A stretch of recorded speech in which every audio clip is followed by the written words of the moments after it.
What's up, hunties? So, I wanted to have a conversation today about sagging pants. The other day, me and my mom, we were riding down the street, and I saw this teenage boy, and his whole butt was hanging out. And I remember when this became a fad in the 90s. I remember when Crisscross wore their jeans backwards, and who was it? Lil Wayne. Lil Wayne was one of them who just started rocking that, and everybody took heed to it.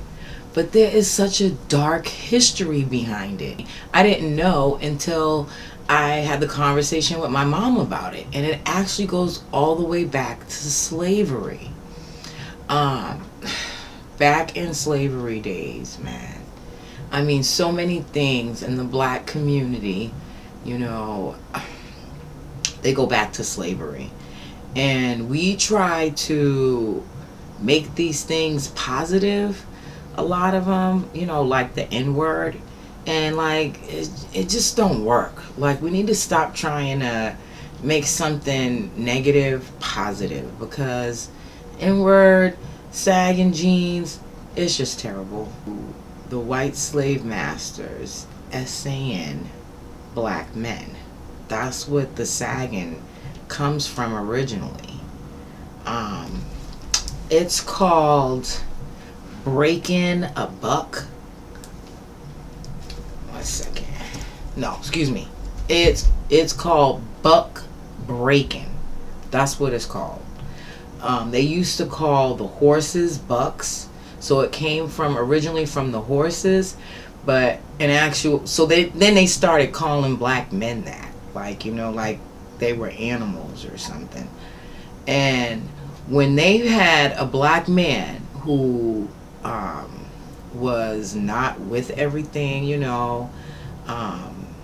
disagreeable, not willing to do what the slave master wanted him to do, they would drag him to an open area where other slaves, other men who were disagreeable or not right on the bandwagon of doing what the slave master wanted them to do, they would drag them, their kids, their children, the white people, everybody would be there, and they would tell them to pull their pants down and bend over, and then they would essay them in front of everybody.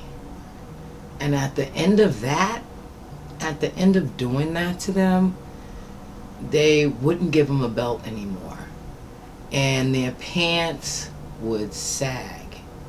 And the reason why they wanted their pants sagging is so that if any other slave masters saw that slave like that, they knew he had been violated and that they could violate him too. And now here we are, all these hundreds of years later, and our young black men are walking around like that. I mean, I don't even think they understand the meaning behind it. And then it's even if they did, would they change? Would they change? Moms out there and pops out there, educate your kids, man. And don't let them look like that, because it's really a disgrace to us. And it's not a good look. I was talking to somebody else about it, and they were like, oh, gay people dress like that. And I said, no, they don't. I said, gay people, they dress fly. Well, all the gay people I know, they dress fly. Unless you're talking about guys in jail. Maybe talking about guys in jail, because it's also symbolic in jail to have them sagging pants. There's nothing good about it. Nothing. So I say, like I said, parents, educate your kids. You see your son walking around like that, make him fix his pants. Because it's a sad story behind that in our history. And, if you don't know your history, you will repeat it. Thanks for watching.